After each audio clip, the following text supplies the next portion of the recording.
Isang mapagpalang araw sa lahat ng listener at manonood ng ating channel. Ang kwentong ito ay galing kay Kai Lopez. Ito ang istorya ng bata sa puno ng mangga. 9 na taong gulang ako nang lumipat kami sa bagong bahay namin sa Quezon Province. Isang bungalow na gusto lamang para sa 4 na miyembro ng pamilya. Ang aking magulang at ang kuya ko na 3 taon ang tanda sa akin.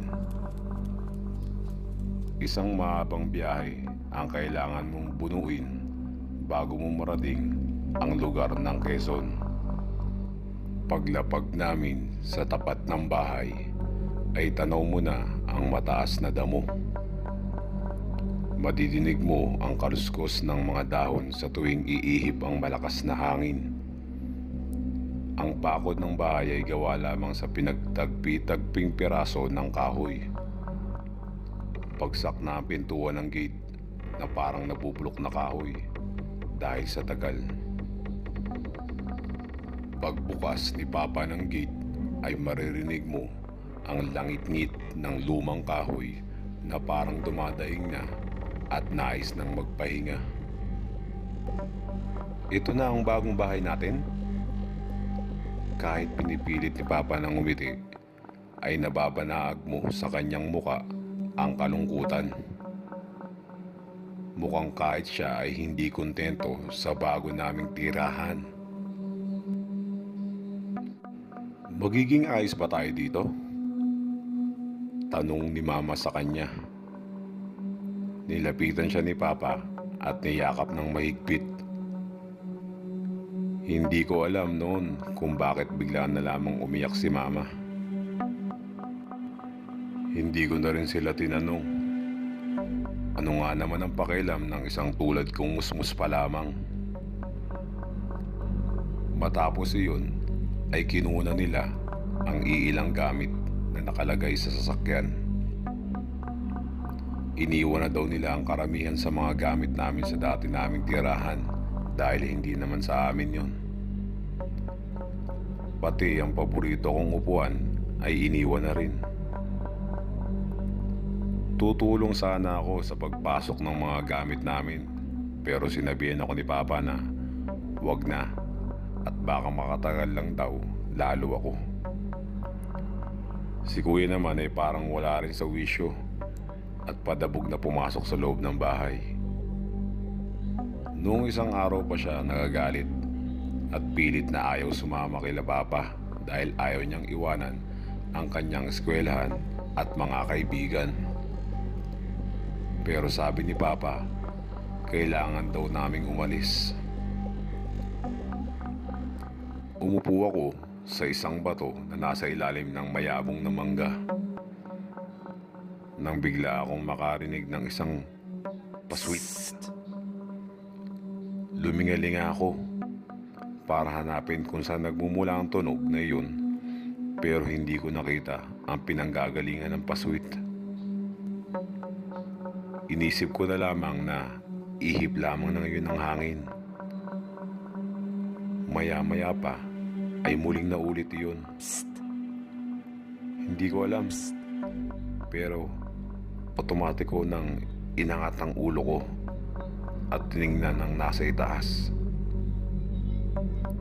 Isang bata na nasa kaparehas kong edad ang nakaupo sa isang sanga ng mayabong na mangga. Nakatingin siya sa akin at ginalaw niya ang kanyang kamay na parang niyayaya akong umakyat sa puno ng mangga. Kai, pumasok ka sa loob. Hindi pa nalilinis ang lugar na yan. Baka may ahas yan o malamok. Utos sa akin ng Papa. Papa, may bata. Sagot ko sa kanya. Pumasok ka sa loob. Gigil na sabi niya sa akin. Hindi na ako muling nagsalita at pumasok na lamang sa loob ng bahay. Pumunta ako sa sala kung saan tanaw mo ang puno ng mangga. Sinubukan kong silipin ng bata, ngunit sa yabong ng mangga ay hindi ko na makita kung naroon pa ba ang bata. Kinabukasan ay lumabas ako ng bahay. Ganun pa rin ang lugar.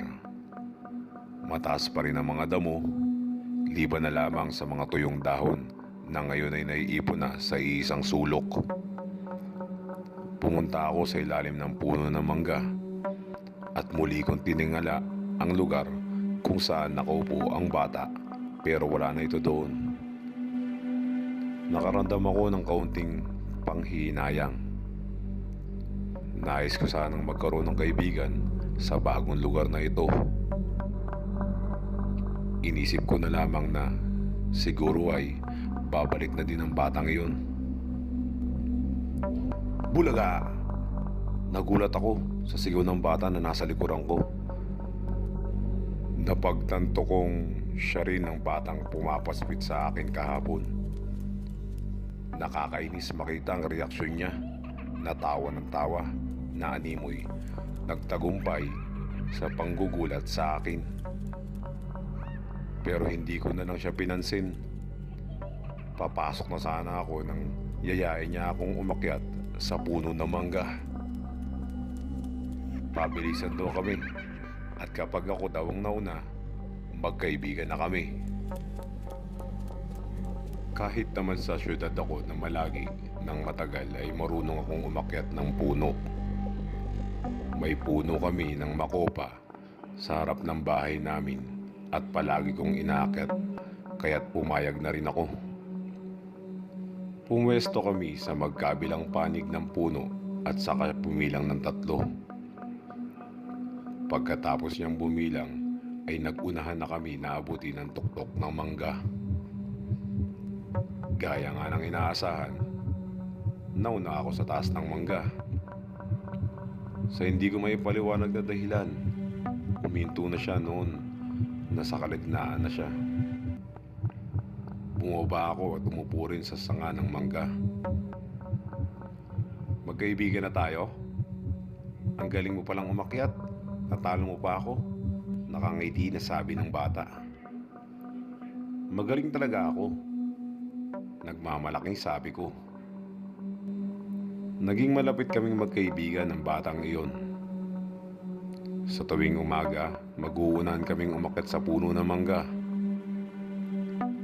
Sa tuwing maglalaro kami, nang tulad noon ay nagkakaroon kami ng pustahan para lalo kaming ganahan sa pag-akyat. Pustahan tayo? Ang matalo, ikukuha ng bunga ng mangga ang mananalo. Pustahan tayo, ang mananalo kailangan umakyat at bumaba ng 4 na beses. Ang matatalo, kailangan sundin ang utos ng mananalo sa loob ng 1 araw. Palaging ganun ang laro namin at palagi din akong nananalo. Pero sa pagtataka ko, minsan daw ay hindi nakita nila papa o mama ang kalaro ko. Minsan ko naikwento sa kanila pero wala naman daw akong kalaro. Normal lang daw ang isang bata na may imaginary friends. Hanggang dumating ang isang araw. Lumabas akong muli ng bahay at muli ko siyang natagpuan sa may mangga. Inalok niya ulit ako na makipag-una sa tuktok ng mangga. Ngunit sa pagkakataong iyon ay mas maganda raw ang pagpupustahan namin. Ang matatalo, kailangang mamatay kapag 30 years old na. Nagulat ako sa hamon niya, pero hindi ko sineryoso yon. Tinanggap ko ang hamon niya at gaya ng dati ay pumwesto kami sa magkabilang panig ng puno. Bumilang muli siya ng 3 at pagkatapos noon ay nagunahan na kami. Hindi ko napansin kung nauna ba siya o ako. Laking gulat ko na lamang nang makita ko na nasa itaas na pala siya at mukhang kanina pa siya naandun. Sa madaling sabi ay natalo ako sa pustahan. Matapos ang araw na iyon ay hindi ko na muling nakita ang batang iyon. Lumaki ako at parang nakumbinsi ako na may imaginary nga lang ang batang yun. 26 na taong gulang na ako at nakahiwalay na sa aking mga magulang. Si kuya naman ay may asawa na at noong isang araw lamang ay binisita ko siya. Nag-inuman kami sandali at nagkwentuhan. Ewan ba kung paano dumako sa puno ng mangga ang usapan namin. Nang hilakbot ako sa kwento ni kuya. Alam mo, nung bata pa tayo, may bata akong kalaro tuwing uuwi ako ng hapon sa puno ng mangga. Nakikipag-unahan sa akin umakyat sa puno. Palagi namang siyang talo. Bigla na lang nawala yung batang yun eh. Kwento niya. Nakikipagpustahan ba siya sa'yo? Nagulat si kuya sa tanong ko at hindi siya agad nakapagsalita. Oo. Isang maikling sagot niya, ngunit kitang-kita mo ang pagbagsak ng kanyang panga sa susunod kong sinabi. Pinusta mo ba ang buhay mo at tatalo ka? Sa susunod na linggo ay kaarawan na nga pala ni kuya. At 30 taong gulang na siya.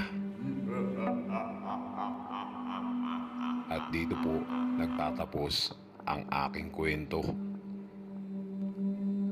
Ako nga pala si Kai Lopez at nagpapasalamat. More power sa channel nyo. Huwag pong kalimutan na mag-subscribe at hit the notification bell para updated kayo sa mga kwentong kababalaghan sa channel na ito. Salamat.